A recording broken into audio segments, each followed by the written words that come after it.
맑은 물과 공기를 자랑하는 경상북도 영주. 이곳은 이 수많은 문화유산을 품은 충유와 선비들의 고장으로 유명한데요. 그래서 영주 하면은 이 선비의 고을이라고 하죠.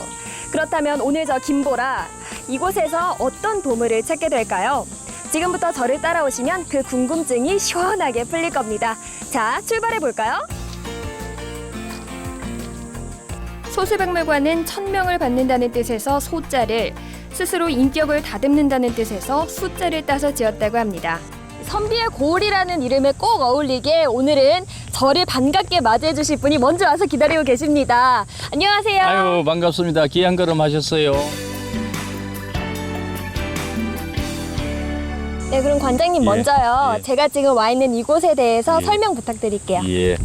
오늘 우리 귀한 우리 김보라 선생님이 와 계시는 곳은 우리 대한민국의 가장 자랑스러운 민족교육의 산실인 소수서원이 있고, 그래서 그 유교 종합박물관이 소수박물관입니다. 제가 이렇게 올라오다 보니까 예. 소수서원 지나고 선비촌 예. 지나고 오면서 배경을 좀 봤는데요. 어쩐지 좀 예. 낯이 익어요. 예, 여기는 이제 선비촌도 조성이 되어 있는데 옛날 선비들이 살았던 그 집단 그 이 시설물, 그러니까 주택들이죠. 있어가지고 지금은 뭐 영화 촬영도 하고 드라마 제작도 하고 다용도로 쓰고 있고, 많은 한류 붐을 일으켜가지고 여기 와서 한류 그 체험을 할 수 있는 1번지가 되고 있습니다. 오늘 이 귀한 유물들 관장님께서 직접 보여주실 건가요? 예, 그렇죠. 예, 전시된 유물을 가면서 시간에 맞추어서 소개를 해드리고 싶습니다. 소수박물관은 영주의 귀중한 유물과 유적을 체계적으로 보존하고 있는 곳입니다. 지역 문화의 활성화와 역사 체험을 위한 공간인 이곳 소수박물관은 유교 박물관답게 입구에서부터 유교의 성인들 형상이 방문객들을 반갑게 맞아주고 있네요. 이 박물관은 언제 예. 문을 열게 됐나요? 아주 중요한 질문 하셨네요. 98년도에 처음으로 지었습니다. 그리고 2002년도에 이제 그 준비해가지고 전시 일부 하고, 공식 개관은 2004년도 10월 달에 개관했습니다. 아, 그렇군요. 그럼 이 박물관에 예. 소장된 유물은 얼마나 되나요? 전시 유물은 654점, 수집한 수장고에 있는 유물은 36,000점. 그래서 우리 대한민국뿐만 아니고 외국인들이 오면은 이렇게 일목요연하게 전시되어 있는 유교가 뭔가, 시작은 중국이라는 나라에서 했지만은 꽃을 피운 나라가 우리 대한민국이니까 우리나라의 이 서원이 세계의 유교 종합박물관이다. 이렇게 이해하시면은 아마 어폐가 없을 것 같습니다. 제1전시실은 역사의 고장 영주가 선사시대 사람들의 생활과 신앙의 대상지였던 지역이었음을 확인시켜주는 공간입니다. 소수박물관에는 총 몇 개의 전시실이 있나요? 크게는 이제 4개의 전시실하고 또 별도로 특별 전시실 이렇게 구분이 되어 있습니다. 그럼 각 전시실마다 전시되어 있는 유물들이 다를 텐데 예. 첫 번째 전시실에서는 어떤 유물들을 만나볼 수 있나요? 예, 박물관의 역사를 조명하기 위해서 시대사별로 정리가 되기 때문에 지금 앞에 이렇게 보시는 대로 이런 데가 이제 선사시대 유물들을 전시했습니다. 바위에다가 그림을 그리는 암각합니다. 예. 유교라고 하면은 사실 조선시대부터 생각이 나는데 예. 선사시대의 유교라고 하니까 좀 낯섭니다. 그렇죠. 네. 2500년 전에 사서상경이 만들어지잖아요. 그러면 그때는 아마 선사시대 청동기 시절입니다. 그래서 인류가 창성되면서 이 사람은 만물의 영장이니까 머리를 갖고 영을 갖고 있으니까 사람의 두뇌를 통해서 하늘과 땅이 사람과 하늘과 서로 이렇게 천인 합일 사상이 해가지고 서로 교류하다 보니까 지혜를 받아서 문자도 만들고 이런 법도 만들고 배도 만들고 농경 사회에 씨를 뿌리는 이런 농업도 발전하고 이런 게 이제 문화가 발전되지요. 그러니 그때부터 유교가 있었습니다. 이곳은 선사시대 유교 문화를 비롯해서 소수박물관만이 지니고 있는 역사적인 사료와 유물들을 만날 수 있는 아주 뜻깊은 공간입니다. 유교 관련 박물관에 반가사유상이 있는 이유는 반가사유상이 영주에서 나온 유물인데다 유교는 원래 종교의 차별을 두지 않았기 때문에 선비와 승려들도 많은 교류가 있었기 때문이라고 합니다. 제1전시실에 소정된 유물들 중에는 당시 선비들의 인품을 미루어 짐작해 볼 수 있는 수의와 유품, 의복도 전시되어 있는데요.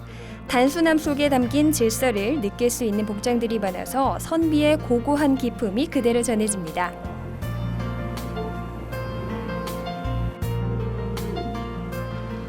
여기는 제2전시실인데요. 이곳은 어떤 유물들을 전시하는 공간인가요? 여기는 이제 본격적으로 유교에 이제 시작되는 과정을 이제 담았어요. 그분들의 남긴 이런 문집들을 전시하고, 그리고 또 생전에 그분들이 거래할 때 서로 친구들과 아니면 그 유생들과 나라와 국난이 터졌을 때, 동네에 문제가 생겼을 때, 어디 학문적인 문제가 있을 때 서로 교류했던 또 편지글 이런 것도 하나 소홀히 하지 않고 버리지 않고 남겨서 책으로 묶어 놓은 것도 있어요. 제2전시실은 유교의 사상과 철학을 이해하는 공간으로 유교의 전래 과정과 근본 이념 등이 전시돼 있습니다. 조선 초기의 성리학자인 별동 윤상의 시문집, 사서삼경을 비롯한 고서와 교지 명문 등의 고문서를 보면 동양 사상을 지배해온 유교가 지역 문화 형성에 어떤 영향을 끼치게 됐는지를 능히 짐작해 볼 수 있답니다. 이 기록 문화가 유교 문화 말고도 다른 문화와 또 관련이 많이 있잖아요. 근데 딱히 유교 문화와 어떤 큰 관계가 있나요? 있죠.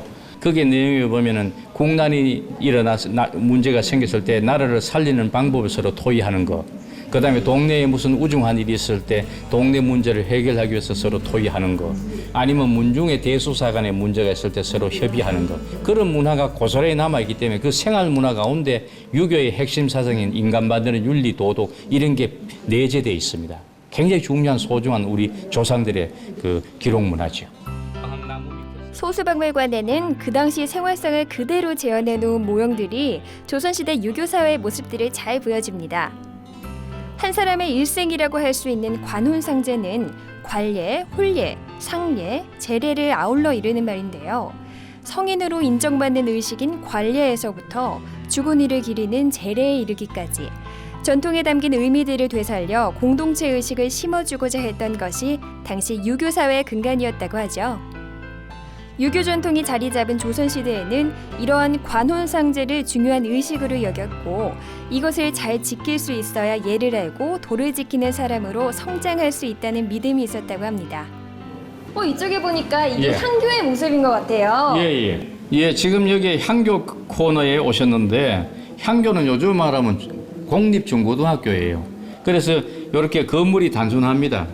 담장을 규정해가지고 2등분 돼 있거든요. 위에 거는 사당시설, 공자와 우리 동국 18년을 모신 그 사당시설이고 앞에는 학교시설이죠. 그래서 앞에 학교, 뒤에 사당, 전학후묘다.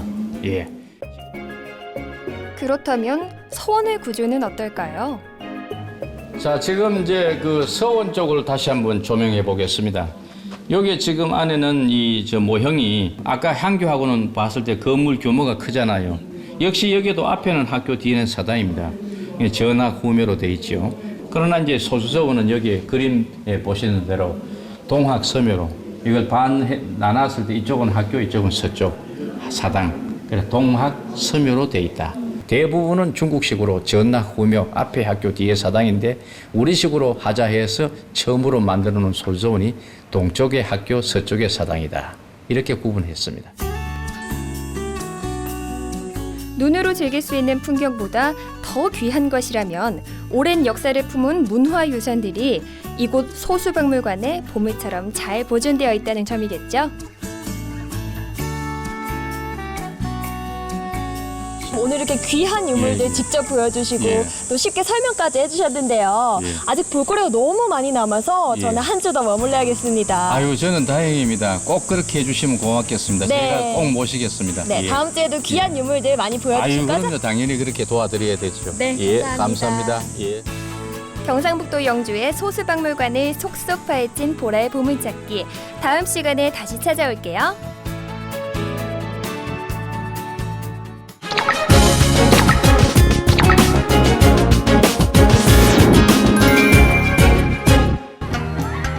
해가 돋는 곳이란 의미를 지닌 경기도 과천.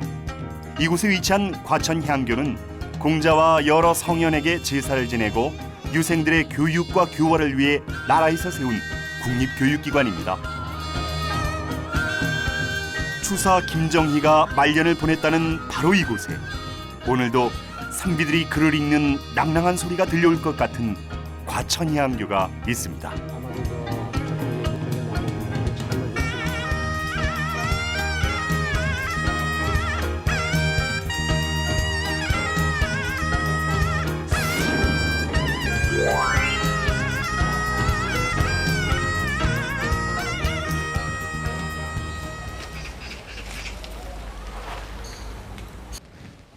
네, 오늘 과천향교를 탐방하러 온 강 PD입니다. 반갑습니다. 과천향교 전교 최종수입니다. 어서 오세요. 과천향교에서 가장 먼저 반기는 건 향교와 역사를 함께해온 400년 된 느티나무인데요.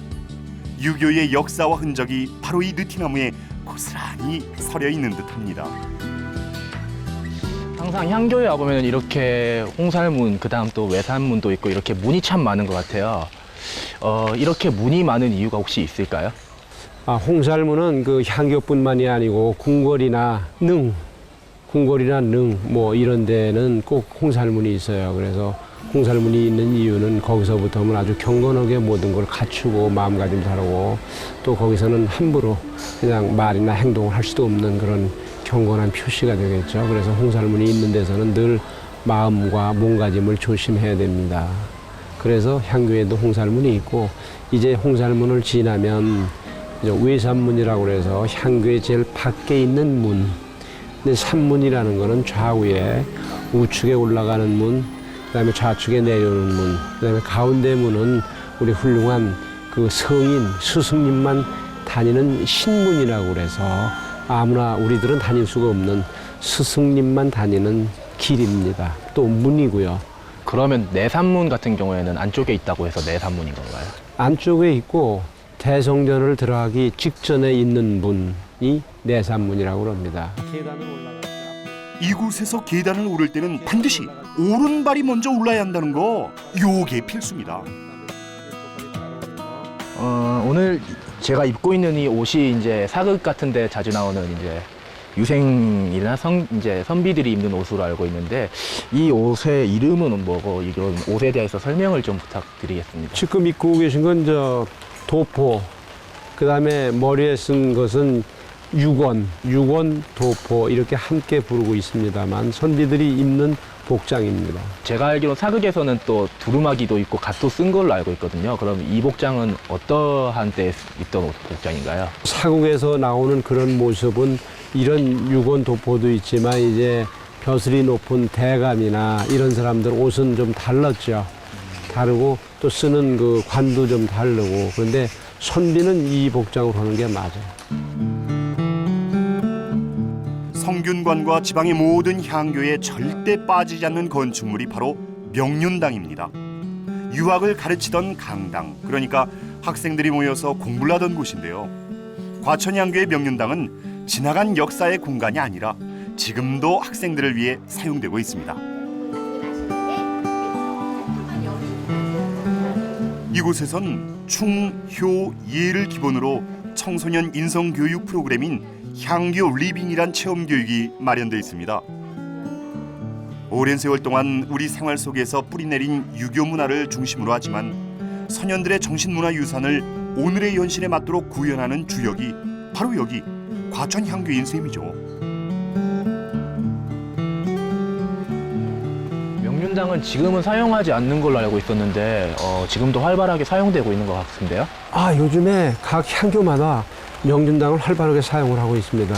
그래서 그 지역에 있는 청소년들, 어린이들을 이렇게 모아가지고 글을 가르치기도 하고 글 읽기도 하고 체험학습도 하고 효와 예절을 가르치기도 하고 뭐 절 같은 거 연습도 시키고 이렇게 해서 지금은 각 향교마다 활발히 명륜당을 중심으로 해서 청소년들을 위한 인성교육을 실시하고 있습니다. 유건과 도포를 입은 선생님에게 명심보감도 배우고 유교의 근간인 예절 교육을 통해 공손하게 절하는 모습도 배우고 있는데요.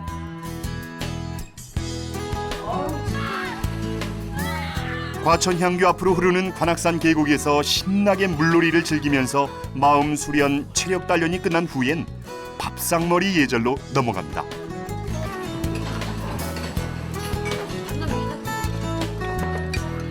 그런가 하면 직접 칠보 장신구를 만들어 부모님께 드리겠다는 효심도 배워보는 곳이 바로 지금의 명륜당입니다. 근데 향교는 그 지방의 유일한 고등 교육기관이니까 과천 향교를 중심으로 또 훌륭한 선비분들도 좀 계셨을 것 같은데 그렇죠. 어떤 분들이 계신가요?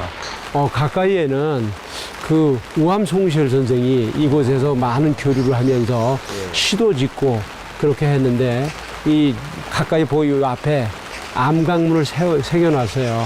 그래서 지금도 저 지방에 향토 유적으로 지정이 되어 있는데 그 내용이 상당히 좋고 또 자하신이라고 그 삼들이라고 그래서 시서화에 아주 능했던 분인데 자하신이 선생이 이곳에 있으면서 많은 업적을 남기고 근거를 남겼거든요. 그래서 암강문 자하동천, 백운산인 자하동천 이런 글도 남겼고 또 이 골짜기가 자하동이라고 그러는데 바로 자하신이 선생으로부터 유래돼서 이 지명까지 유래가 됐고 또 그 추사 김정희 선생도 과천에서 39살 때부터 인연이 있어가지고 지냈거든요. 그래서 향교에 오셔서 여기서 많은 분들과 교류도 하고 또 암강문에 시경이 되는 그런 그 글씨도 여태까지 남아있고 그래서 훌륭한 분들이 과천 향교를 중심해서 많은 활동도 하고 교육도 하고 그런 흔적과 기록이 지금도 남아 있습니다. 자, 이제 과천향교 대성전으로 가볼 텐데요. 역시 계단을 오를 땐 오른발을 먼저 내디딘 후 합보를 하면서 오르는 것이 지켜야 할 공수 자세란 거.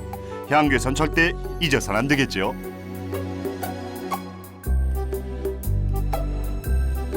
명륜당에서 대성전으로 가려면 내산문을 거쳐야 하는데요. 내산문은 문묘 안에 있어서 내산문 또는 신산문이라고도 합니다. 과천향교 대성전은 대성시성 문선왕이신 공부자의 유덕을 추모하고 제사를 지내는 문묘인데요. 단조로운 배치지만 지형의 높낮이를 이용해서 건물의 위계를 강조하고 있습니다. 향교도 약간의 그런 지방에 따라서 규모의 차이나 면적의 차이가 있었을 것 같은데 과천 향교는 어느 정도의 규모인가요? 과천 향교는 비교적 규모가 적은 편이에요. 다른 향교 같은 경우면 대성전 있고 명륜당 있고 동무, 서무, 동제, 서제가 다 있는데 과천 향교는 명륜당 하나만 있고 동무, 서무, 동제, 서제가 없어요. 향교 자체 규모는 작은데 실제 내용적으로는 7개시의 유림들이 모아가지고 인성교육이나 이런 교육, 문화예술 교육, 그다음에 체험 교육을 많이 하고 있어요. 그래서 뭐 인구들도 많고 또 유림들이 많이 활동을 활발히 하기 있기 때문에 별도로 명륜당 규모는 적고 그렇지만 명륜당 옆에 유림회관이 있어서 유림회관에서 활발히 그 청소년들을 위한 교육을 진행하고 있습니다. 그리고 이제 지금 내산문을 통해서 이렇게 대성전 앞에까지 왔는데 내산문 가운데서부터 요 대성전 가운데 문까지는 보통 우리 스승님이 다니는 신이 다니는 신로라고 그래요. 그래서 다른 향교나 성균관 같은 경우는 가운데 이렇게 별도로 도로가 형성돼 있는데 과천 향교는 비교적 좁아서 그런지 그 도로 형성되지 않습니다. 그렇긴 하지만 이 가운데 지역은 도로를 별도로 해놓든지 안 해놓든지 간에 관계없이 우리 스승님이 다니는 길이라 이렇게 해서 신성지하고 거기는 그 건너갈 때는 조심스럽게 공손한 자세로 건너가고 그렇게 합니다. 서울과 경기도의 경계에 자리한 관악산 자락의 과천향교는 숲과 물과 자연과 역사가 어우러져 아름다운 풍광을 자랑하고 있습니다.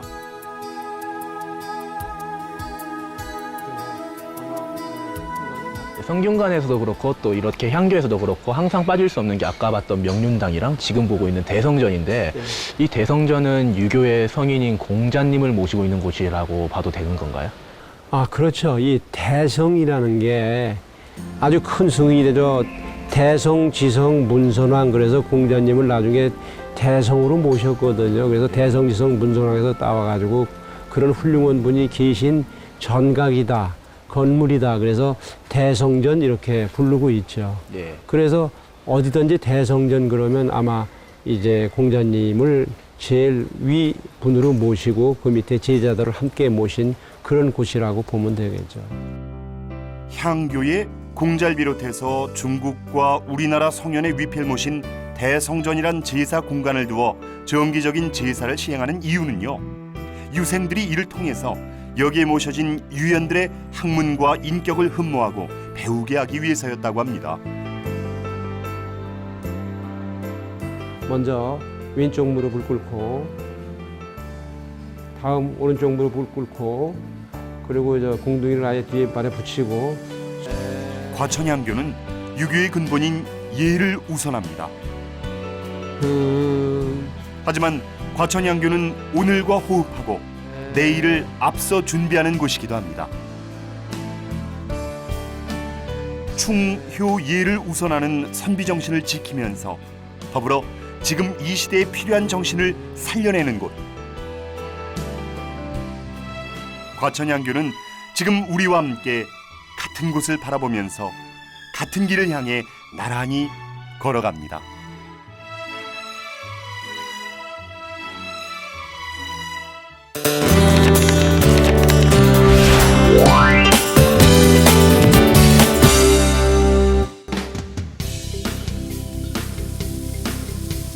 지난 7월 11일 유교를 즐기고 배울 수 있는 유교랜드가 문을 열었습니다. 경북 안동시에 위치한 유교랜드는 유교 문화를 즐길 수 있는 모두 6개의 전시 체험관이 있는데요. 복잡한 세상을 뒤로하고 이 시대를 구원할 해답을 찾기 위해 마련된 타임터널. 시간과 공간을 넘어 16세기 안동 대동마을로 한번 떠나볼까요? 본격적인 체험이 시작되는 이곳은 대동마을 사람들의 하루 일상을 통해 유교에 대해 알아가는 체험관입니다. 유교랜드는 안동 문화관광단지의 핵심 시설입니다. 한국 정신문화의 뿌리인 유교 문화를 스토리텔링화한 테마파크형 체험시설로서 학생 단체 및 가족 단위 관광객들이 유교 문화를 쉽게 즐길 수 있도록 구성되어 있습니다. 유학이라고 하면 다소 어려운 느낌도 들지만요. 이곳에서는 퇴계 이황, 율곡 이이, 정약용처럼 친숙한 옛 선비들을 통해 좀 더 가깝게 유교를 배울 수 있고요. 가벼운 퀴즈를 통해서 이렇게 재밌게 촌수도 배운답니다. 고사리 같은 손으로 전쟁으로 무너진 진주 성벽도 쌓아보고 움직이는 말을 타고 왜군도 물리치고 또 한쪽에선 제사상 차리기도 체험할 수 있는데요. 모형에 센서가 붙어 있어서 제대로 놓으면 통과. 선비관에 있는 과거 체험. 옛날 것을 다시 알게 되는 것 같고 그래서 좋았던 것 같아요. 대왕 오징어와 고래가 나온 게 재밌었습니다.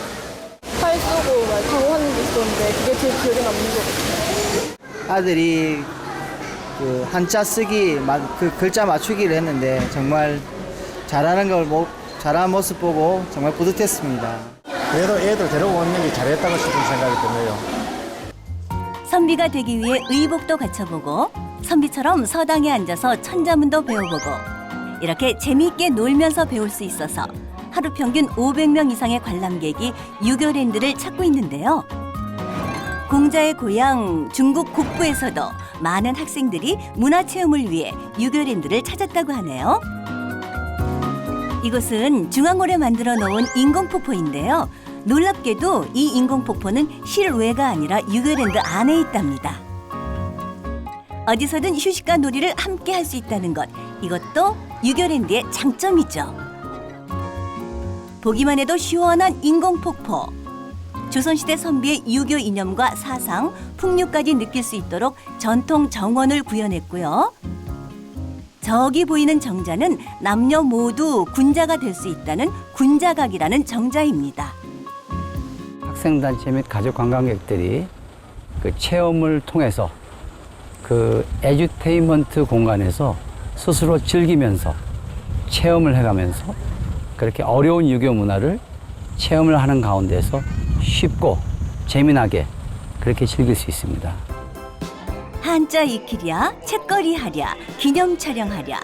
우리 아이들 잠시도 쉴 틈이 없지만 움직이는 손길만큼은 정말 분주합니다.